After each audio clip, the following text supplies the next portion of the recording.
para रसायन विज्ञान। आज हम पढ़ेंगे हेनरी का नियम। ठीक है, हेनरी का नियम बहुत ही इम्पोर्टेंट टॉपिक है, इससे रिलेटेड क्वेश्चन भी आते हैं। ठीक है, तो चलिए स्टार्ट करते हैं हेनरी का नियम। तो हेनरी का नियम क्या होता है, तो चलिए इसकी लिखते हैं डिफिनीशन। लिखेंगे हेनरी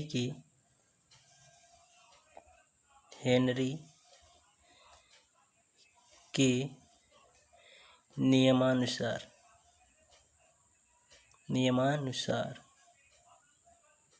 हेनरी के नियमानुसार। तो इसका नियम क्या है कि स्थिर ताप पर, इसको डबल इन्वर्टेड कामा में लिखेंगे, स्थिर ताप पर किसी गैस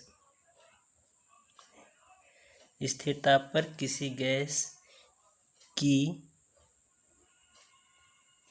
द्रव में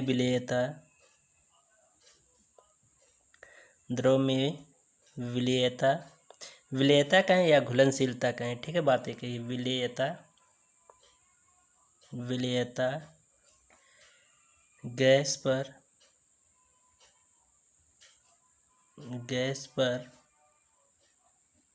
आरोपित दाब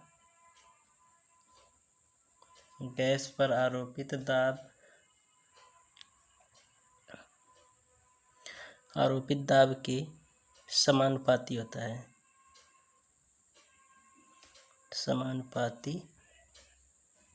होता है। ठीक है, यानी कहा जा रहा है कि स्थिर ताप पर किसी द्रव की विलेयता का मतलब घुलनशीलता गैस पर आरोपित दाब के समानुपाती होता है। यानी कि इसको हम समझते हैं चित्र के अनुसार। जैसे ये मान लीजिए कोई हमारा एक सिलेंडर है, ठीक है, यहाँ तक जल भरा है, ठीक है, जल, और यहाँ पर गैस है, ठीक है, और इस सिलेंडर के ऊपर हम एक पिस्टन लगा दे रहे हैं, ठीक है, पिस्टन।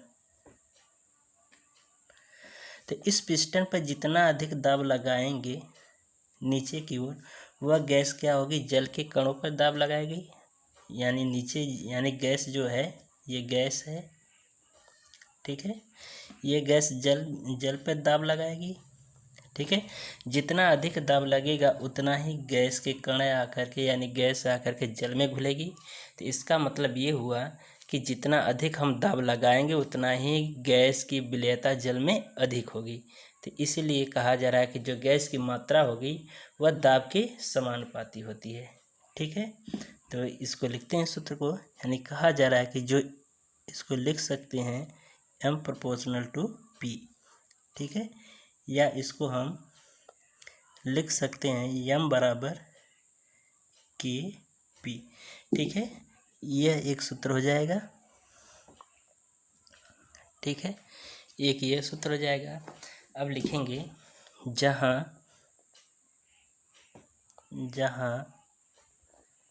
m बराबर द्रव में घुली हुई गैस की मात्रा, m बराबर द्रव में घुली हुई गैस की मात्रा,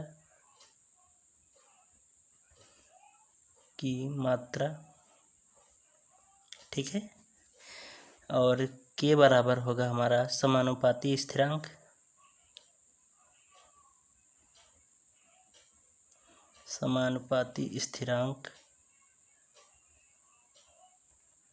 और p जो होगा वह दाब होगा। ठीक है, अब जो है हेनरी के नियम को हम मोल अंश में भी व्यक्त कर सकते हैं। कैसे, देखिए लिखते हैं इसको, हेनरी के नियम को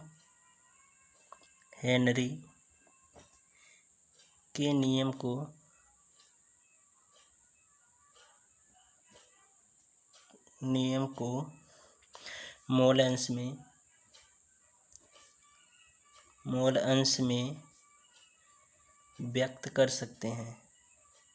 व्यक्त कर सकते हैं। कैसे व्यक्त कर सकते हैं?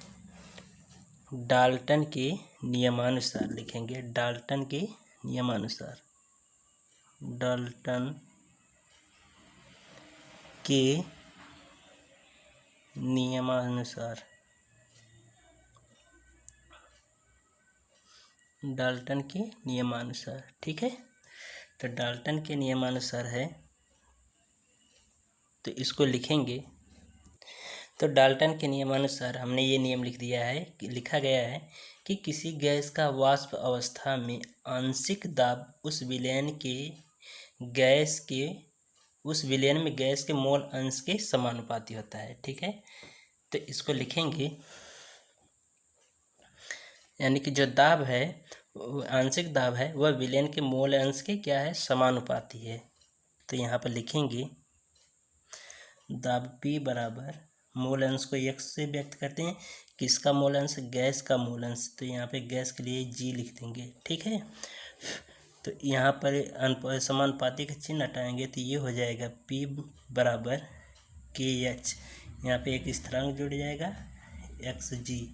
ठीक है, ये एक सूत्र हो जाएगा, एक सूत्र ये हो जाएगा। ठीक है, या हम इसको इस प्रकार KH को इस प्रकार लिख सकते हैं, KH बराबर P/XG।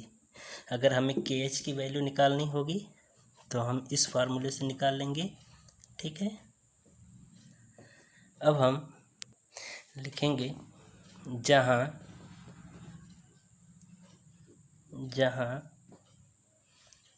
KH बराबर हेनरी स्थिरांक,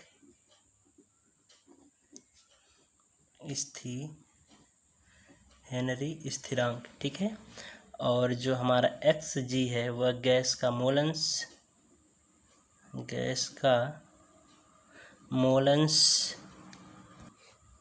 का मोल अंश। ठीक है, अगर हम इसको ग्राफ के रूप में देखें तो ये हो जाएगा, कुछ इस तरह से इसका ग्राफ बनेगा।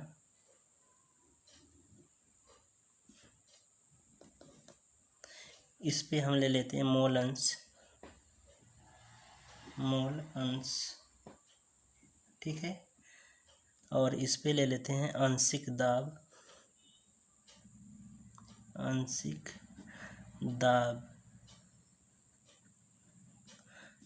दाब P। ठीक है, और ये मोल अंश XG। ठीक है, तो इसका जो हमें ग्राफ प्राप्त होगा एक सरल रेखीय प्राप्त होगा। ठीक है, कुछ इस तरह से, यानी कि ये जो हमारा होता है ये ढाल कहलाता है, ढाल या प्रवणता भी बोला जाता है, प्रवणता बराबर KH। ठीक है, ये इसका है, तो ये इसका ग्राफ हो जाएगा, यानी कि जब आंशिक दाब और मोल अंश के बीच में हम ग्राफ खींचेंगे तो कोई एक सरल रेखा प्राप्त होती है जिसकी ढाल या प्रवणता हमें KH यानी हेनरी स्थिरांक मिलता है। ठीक है, तो अब हम पढ़ेंगे हेनरी के नियम की सीमाएं। ठीक है, तो यहाँ पर हेडिंग लिखता हूँ, सीमाएं। ठीक है, हेनरी के नियम की सीमाएं क्या क्या हैं, तो इसकी सीमाएं लिखते हैं। पहला, इसकी सीमा हो जाएगी, दाब बहुत अधिक नहीं होना चाहिए, दाब बहुत अधिक नहीं होना चाहिए, नहीं होना चाहिए। ठीक है, यानी कि इसकी सीमाएं में पहली पॉइंट हो जाएगा कि दाब अधिक नहीं होना चाहिए, और दूसरा पॉइंट हो जाएगा ताप बहुत कम नहीं होना चाहिए, ताप बहुत कम नहीं होना चाहिए।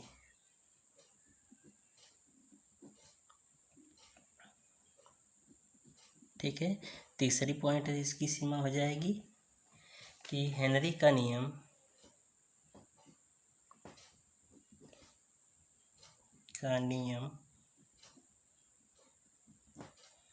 केवल